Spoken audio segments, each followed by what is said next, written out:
नाजरीन अस्सलाम वालेकुम। IND टुडे न्यूज़ में आपका खैर मकदम करते हैं। आइए देखते हैं ये तफसीलात। चीज़ों में हम इख्तलाफ होगा, मुख्तलिफ होंगे, मगर इसके बावजूद भी हम तमाम को मुत्तहिद रहना ये बहुत ज़रूरी है। और आज कल भी ज़रूरी था, आज भी है और कल भी रहे। मेरे भाई अख्तर ईमान साहब ने किया कि इस मुल्क में जिस पुराशुब दौर से ये मुल्क गुज़र रहा है कि फ़िरक़ा परस्ती और फ़िरक़ा परस्त ताकतें है, इससे कोई इनकार नहीं कर सकता। इसीलिए आप और हमने देखा कि सुप्रीम कोर्ट के सीनियर मोस्ट 4 जजेस आकर प्रेस कॉन्फ्रेंस करके कहते हैं, अपनी बेबसी और लाचारी का इजहार इस तरह से करते हैं और कहते हैं कि जमहूरियत को बचा लो। अब इसमें पैगाम हमको लेना चाहिए कि जो सुप्रीम कोर्ट का जज है, जो बैठकर उसको इंसाफ करना है, अगर वो अवाम में आकर प्रेस कॉन्फ्रेंस करके गैर मामूली इक़दाम करता है और हिंदुस्तान के अवाम से अपील करता है कि आप जमहूरियत को बचा लीजिए, अब आप अंदाज़ा लगाइए कि आप और हम उम्मीद लगा दें कि हम है, आपको पूरा इख्तियार है इससे इख्तलाफ करने का। मुझे कोई फ़र्क नज़र नहीं आता कांग्रेस बीजेपी में। मैं ईमानदारी से आपसे कह रहा हूँ, अगर कांग्रेस के सदर अपने आप को, उनकी पार्टी के लोग बोलते कि ये जनियोधारू हिंदू है, आप लोग काबिल लोग हैं, आपको मालूम कि जनियो किसको बोलते? जनियो उसको कहते हैं कि जो अपने क्या बोलते पेट पे जो तागा बांधते, मैं वो जनियोधारू हिंदू हूँ। कल मध्य प्रदेश में तकरीर करते राहुल गांधी बोलते कि मेरा गोत्रा ये है। अब आप बताइए कि मध्य प्रदेश में कांग्रेस पार्टी बोलते हम जीतेंगे तो और गौशाला खोलेंगे, और ना सिर्फ ये बल्कि ये भी ऐलान किया कि हम गाय के मूत्र को भी उसको पैक करके लोगों को देंगे। कहाँ जा रहा है मुल्क? यकीनन आप अपने अकीदे पर रहिए, मगर जो ज़रूरियात की बुनियादी चीज़ें हैं वो नहीं है। कोशिश ये हो रही है कि मोदी से बढ़कर हम करके दिखाएंगे। एक बात याद रखिए कि ये जो नफरत फैल रही है ना, और ये नफरत ख़त्म नहीं होने वाली है, तो होते सब बैठ के तमाशा देख रहे और चाकू मार रहे उसको। दूसरा भाई वो तो बेचारा वहीं मर गया। हद तो ये हो गई बेबसी का आलम, उसके भाई का बयान अखबार में आया आज से 1 साल 1.5 साल पहले कि जख्मी हालत में दूसरा भाई कह रहा है कि भाई मेरे को कोई मदद करो, ये प्लेटफॉर्म से उठा के दूसरे प्लेटफॉर्म को लेके जाना है, वहां एम्बुलेंस मिलेगी। तो लोग खड़े रह के वीडियो निकाल रहे उसका। तो ये हालात हैं, और ऐसे माहौल में अगर कोई ये बोलेगा कि मेरी 1.5 इंच की मस्जिद अच्छी है और तुम्हारी खराब है, तो मैं कहूँगा कि ये दुश्मन है।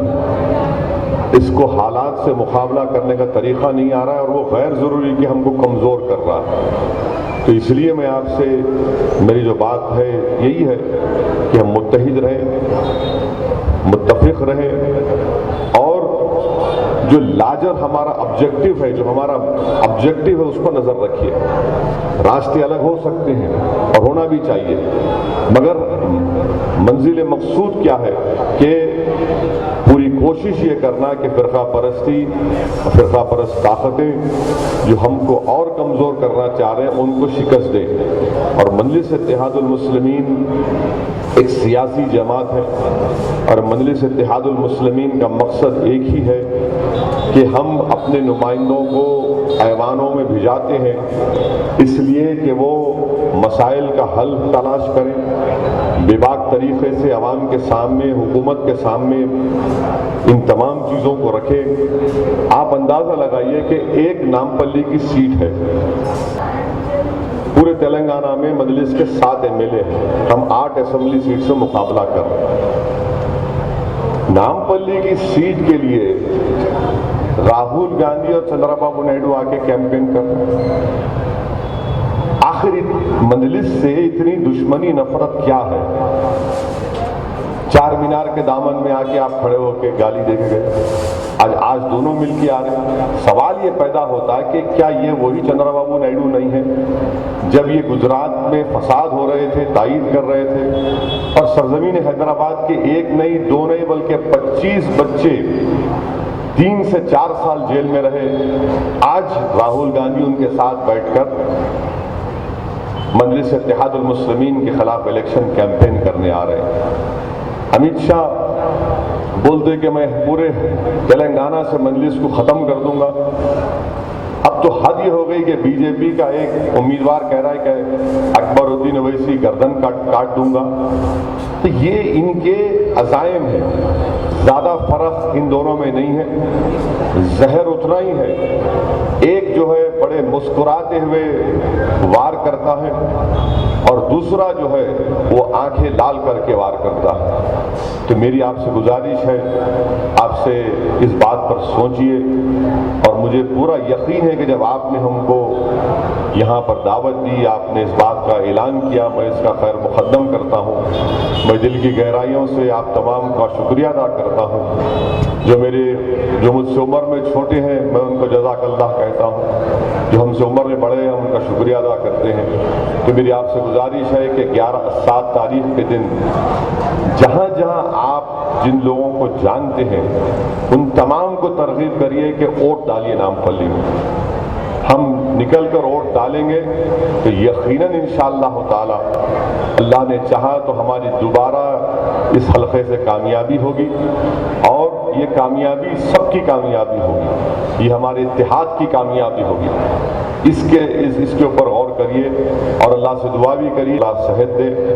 यकीनन ये बड़े तकलीफ दे दौर से गुजर रहे हैं और हम इनके गम को समझ नहीं सकते, एक बाप पर क्या गुजर रही होगी, मगर इंशाअल्लाह ताला अल्लाह की ज़ात बहुत बड़ी है और हमेशा मजलिस इत्तेहादुल मुस्लिमीन ने सिर्फ और सिर्फ अल्लाह सुब्हाना व तआला पर तवक्कल किया और मुझे पूरा यकीन है कि ये जो ताकतें मजलिस के खिलाफ साजिशें कर रही हैं, इंशाअल्लाह ताला अल्लाह अपनी तदबीर के ज़रिए इन तमाम साजिशों को अल्लाह ख़त्म कर देगा। ये जो साजिशें हैं इंशाअल्लाह ताला ये मकड़ी का जाला हमारे लिए साबित होंगी। आप मुत्तहिद रहिए, अपने वोट का इस्तेमाल करिए। मैं फिर से आप तमाम जिम्मेदारों का दिल की गहराइयों से शुक्रिया अदा करता हूँ और मुझे पूरा यकीन है कि आज की इस मीटिंग से नामपल्ली में इत्तेहाद की फिजाएं और मजबूत होंगी। शुक्रिया। अगर आपने हमारे चैनल को सब्सक्राइब नहीं किया है तो आपको यहाँ सब्सक्राइब बटन दिख रहा है, उसे क्लिक करिए और सब्सक्राइब कीजिए और साथ ही साथ बेल आइकॉन को भी क्लिक करिएगा जिससे कि आपको ताज़ा अपडेट मिलते रहें।